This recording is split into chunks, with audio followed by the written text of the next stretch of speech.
ओम नमो भगवते वासुदेवाय। दोस्तों, आप सभी का मेरे इस यूट्यूब चैनल में हार्दिक स्वागत है।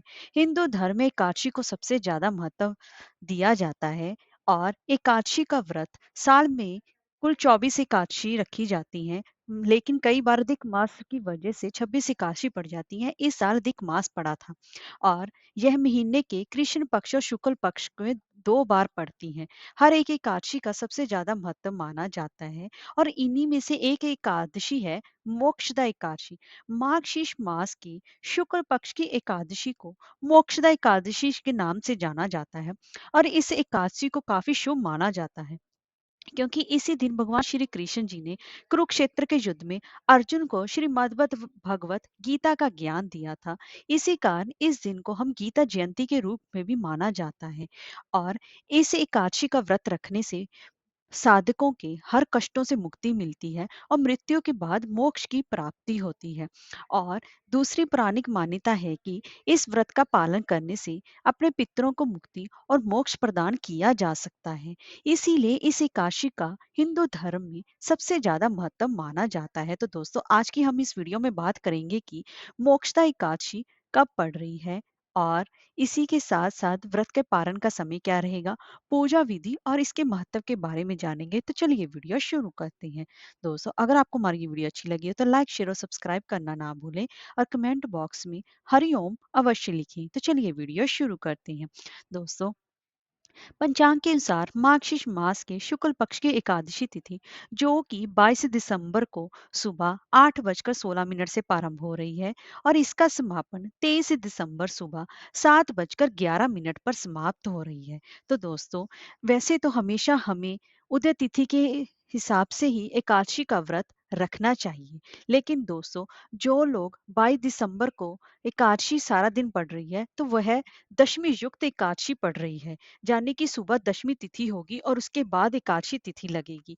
और जो 23 दिसंबर की सुबह पड़ रही है वह सुबह मतलब उदय तिथि के हिसाब से एकादशी युक्त, यानी कि उस दिन द्वादशी तिथि भी पड़ रही है तो वह द्वादशी युक्त एकादशी का व्रत पड़ रहा है। इसीलिए आप सभी को 23 दिसंबर को ही यह व्रत रखना चाहिए तो ज्यादा उत्तम रहेगा। वैसे आपके इलाके में अगर 22 तारीख को रख रहे हैं तो आप 22 को भी रख सकते हैं, इसमें कोई हर्ज नहीं है। लेकिन अगर आप ज्यादा फल की प्राप्ति करना चाहते हैं तो 23 दिसंबर के दिन ही आप द्वादशी युक्त शुद्ध एकादशी का व्रत रखेंगे तो अति उत्तम रहेगा।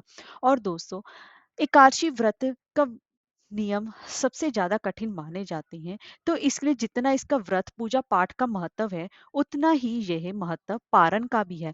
क्योंकि पारण हमें द्वा पारण का जो समय रहता है हमें उसी में व्रत में, तो पारण के उस समय में ही व्रत का पारण करना चाहिए। नहीं तो हमें अपने व्रत की पूर्ण फल की प्राप्ति नहीं हो पाती है। और पारण के समय हमें हमेशा ही हरिवासर का ध्यान रखना चाहिए। हरिवासर जो कि द्वादशी तिथि के पहले 5-6 घंटे होते हैं उसे हम हरिवासर के नाम से जानते हैं, उसका हमेशा ही त्याग किया जाता है। इसीलिए अगर आप 22 दिसंबर को व्रत रख रहे हैं तो आपको 23 दिसंबर को दोपहर 1:23 से लेकर 3:27 के बीच आप अपने व्रत का पालन कर सकती हैं, अगर आपने 22 दिसंबर को व्रत रखा है। अगर आपने द्वादशी युक्त एकादशी का व्रत रखा है 23 दिसंबर को तो उस व्रत का पारण आप 24 दिसंबर को सुबह 7:11 से लेकर 9 सुबह के ही 15 के बीच आप व्रत का पारण कीजिए तो ज्यादा उत्तम रहेगा। आप 23 दिसंबर को व्रत रखेंगे तो सबसे ज्यादा उत्तम माना जाएगा। आइए दोस्तों, अब हम पूजा विधि के बारे में जान लेते हैं। एकादशी का व्रत हमेशा ही दशमी तिथि से ही प्रारंभ हो जाता है और इस दिन हमें व्रत में शाम के समय भोजन नहीं करना चाहिए और रात को भी ब्रह्मचार्य का पालन करना चाहिए। और सुबह एकादशी के दिन सुबह ब्रह्म मुहूर्त में जल्दी उठकर स्नान आदि से निर्वत होकर सूर्य नारायण को जल देना चाहिए और उसके बाद अपने घर के मंदिर में भगवान विष्णु जी या उनके स्वरूप लड्डू गोपाल जी की पूजा उपासना एक लकड़ी के पाटे पर पीला कपड़ा बिछाकर करनी चाहिए और उनका पंचामृत से अभिषेक करना चाहिए और उनके पीले रंग के वस्त्र पहनाने चाहिए। और इसी के साथ साथ उन्हें पीले रंग के फूल, धूप दीप आदि हल्दी अवश्य अर्पित करना चाहिए और उनको पीले रंग की मिठाई का भोग लगाना ना भूलें। और एक बात का विशेष ध्यान रखें, वह भोग बिना तुलसी के स्वीकार नहीं करती हैं, इसलिए उनको तुलसी अर्पण करना ना भूलें। और तुलसी आप 1 दिन पहले ही तोड़कर रख लें। और उस दिन एकादशी के दिन तुलसी में ना ही तो जल दिया जाता है और ना ही तुलसी के पत्ते तोड़े जाते हैं। इस बात का आप विशेष रूप से ध्यान रखें और पूरा दिन मन ही मन भगवान विष्णु जी के मंत्र ओम नमो भगवते वासुदेवाय का निरंतर जाप करते रहें। और आप एक समय फलाहार कर सकते हैं। अगर आप निर्जला व्रत रखना चाहते हैं तो अति उत्तम है, नहीं रख सकते तो फलाहार अवश्य करें। इस दिन अन्न का त्याग किया जाता है और इस दिन चावल भी नहीं खाया जाता।